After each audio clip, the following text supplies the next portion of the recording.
Deadly shootout at a checkpoint in East Ukraine. Conflicting reports suggesting from between 1 and 3 anti-Kiev activists are dead. They were gunned down by attackers suspected of links to the neo-fascist right sector movement. There were also reports of casualties among the extremists when self-defense groups responded to the raid. Journalist Graham Phillips is at the checkpoint for us in Slavyansk. So what happened here is that in the early hours of the morning, a convoy of 4 cars pulled up to this checkpoint some 6 kilometers outside the city of Slavyansk and immediately opened fire on this checkpoint, which was manned by anti-Kiev activists unarmed. We have reports of 3 of them being immediately killed. What they did was relay a message into the city, and members returned on the anti-Kiev side bearing heavy arms and returned fire on the attackers with, as we can see, these 2 cars behind me destroyed. We do have reports of 2 killed on the side of the attackers, who many have reported as being members of the Pravi sector. This, of course, being the far-right neo-Nazi organisation responsible for a series of terrorist attacks around Ukraine. I've got bullets in my hand, and we have bullets littering the ground around here, with the death toll reported at the moment, marking a sharpest escalation of violence in the east of Ukraine. It's an ultra-fascist organisation that was at the forefront of the coup in Kiev for its violent actions, with its leader one of the presidential candidates. And the group has repeatedly rejected Kiev's demands to disarm. Reports that it's moving to or already are in Ukraine's restive southeast have been circulating for quite some time. And the media spokeswoman for the self-defense movement in Slavyansk told us about the considerable amount of ammunition seized from the attackers. Every day we have gunfights. Today there was an attack by the right sector. Based on preliminary reports, we destroyed 2 to 4 vehicles. Local self-defense forces repelled the attack and seized a machine gun from the enemy. Attackers were well trained and equipped. They had night vision.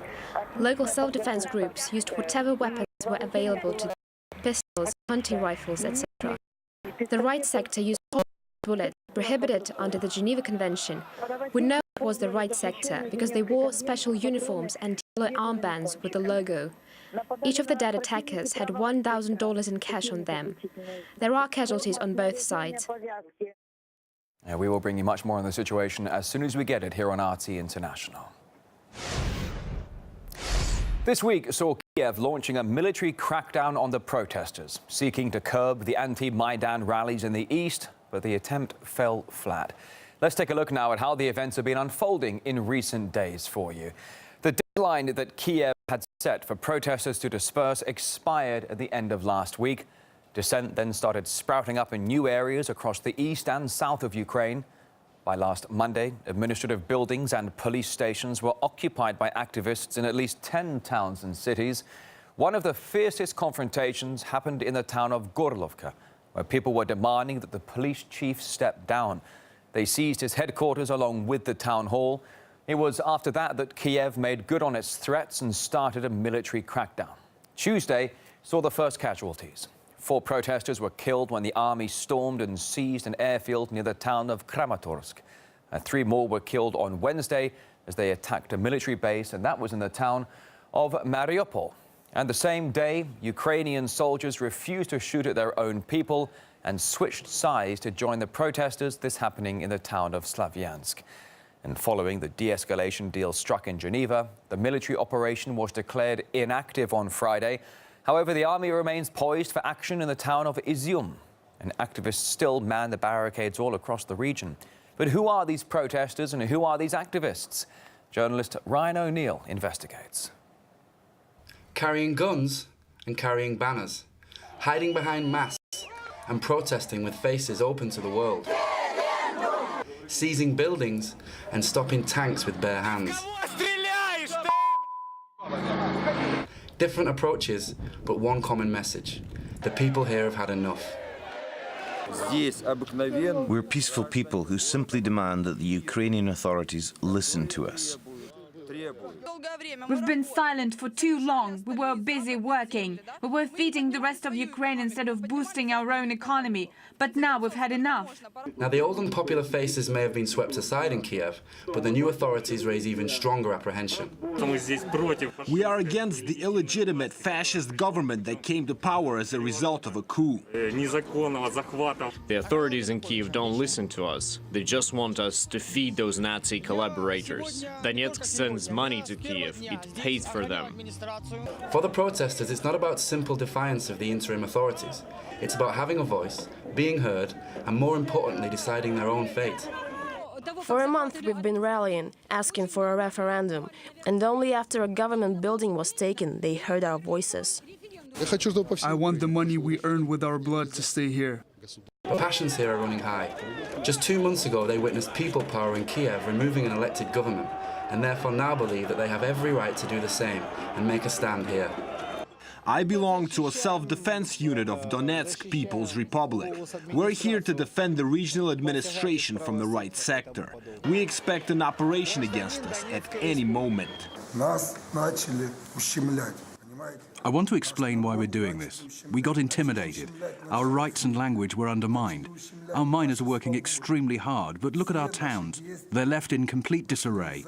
We categorically reject the authorities in Kiev. And many people fighting this cause in the east have a military background. It's no surprise then that they're handy with a gun. And the capture of police stations last week has seen arms spreading fast in the region. If they start attacking us with weapons, we'll figure out how to arm ourselves. This is my greeting to the right sector. This is also for them. Who else could it be for? And vocal plans by the new leaders in Kiev to use force and squash the hopes of people here having a better say over their lives has only had the opposite effect. It has raised their spirits and hardened their resolve. If Kiev sends troops here, we'll stand as human shield and will not allow them to pass. We'll not let them burn our Donetsk like they burned Kiev Maidan. The army should be with people and not against it. It's unimaginable sending troops against its own people. Now, the people of the East may have differing approaches, but they're united with one voice, demanding to live in a country that they believe in. That was our journalist Ryan O'Neill reporting from Donetsk on the public stand against Kiev's new authorities.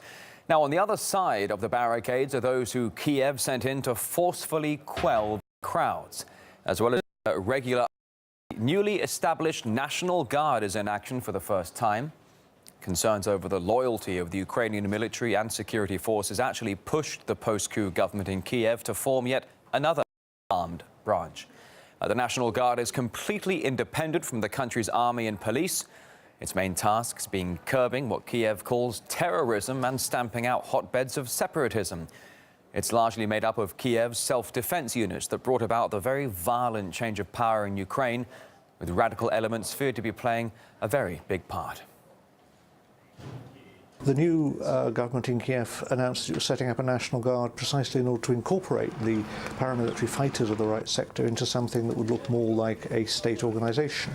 And given the failure of the local police in the south and east of Ukraine to assert the authority of the new regime in Kiev, they really do need, if you like, committed activists. The new regime in Kiev is rather short of trained and competent personnel. And at the same time, it has an incentive to move the radical right-wing militias out of Kiev, sending them somewhere where, if they're successful, the new government can claim the credit. If they get a bloody nose from confrontation with people in southeast Ukraine, it will in fact weaken them vis-à-vis the other side of the new regime, which came to power on the back, if you like, of their violence in February, but is not entirely comfortable with them. And one of the reasons Kiev's putting its faith in the loyalty of its new National Guard is arguably because morale within the army units sent to fight dissent in the east is wavering, with a good handful of soldiers already switching sides. RT's Paula Sleer talked to some of those who just days ago never expected they would be ordered to use force against their own people. The battle is brutal, and as this former miner turned commander shows me, it's far from over. Alexander is in charge of the forces now controlling Donetsk's regional administration building. He shows me where the Ukrainian military is positioned. Alexander tells me the army is divided. 40% of soldiers say they will not fight, At least that's what his younger brother says. He is serving in the Ukrainian army. The army doesn't send him and others to Donetsk because they're from that city. They know that they will get rid of their commander and join us. You're supposed to protect us. We're not going to shoot. We weren't even planning on it.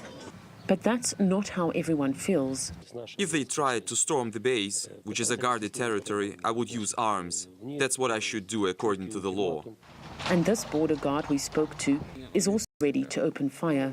We have the right to use arms without approval from higher ranks, and we will act by law. But whose law?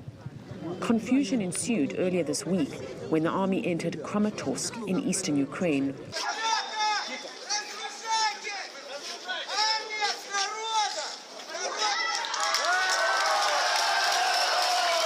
What order did you get? We didn't have any orders. We just came here and that's it. We didn't expect we would come here. Is General Krutov your chief commander? We don't know who he is.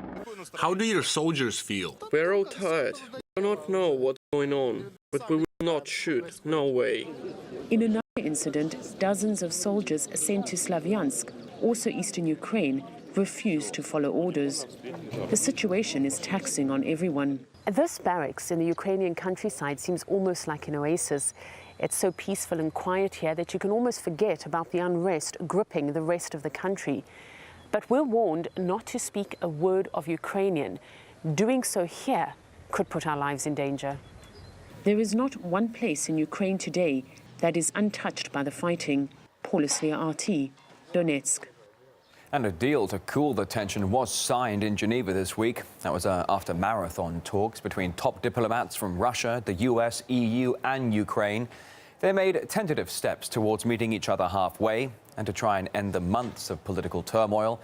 I discussed what came out of the session with the founder of WideAwakeNews.com, Charlie McGrath.